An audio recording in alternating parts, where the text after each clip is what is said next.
ఏ బాటైనా పర్వాలేదంట, సమయంతో సాగటమే మన సింపుల్ సిద్ధాంతం.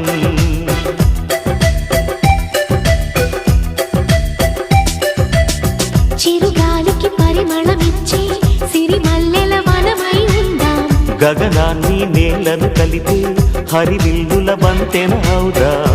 ఆనందం అంటే అర్థం మనమందా, ప్రతి పూట పాతై సాగే హుషారు సరిగమలో.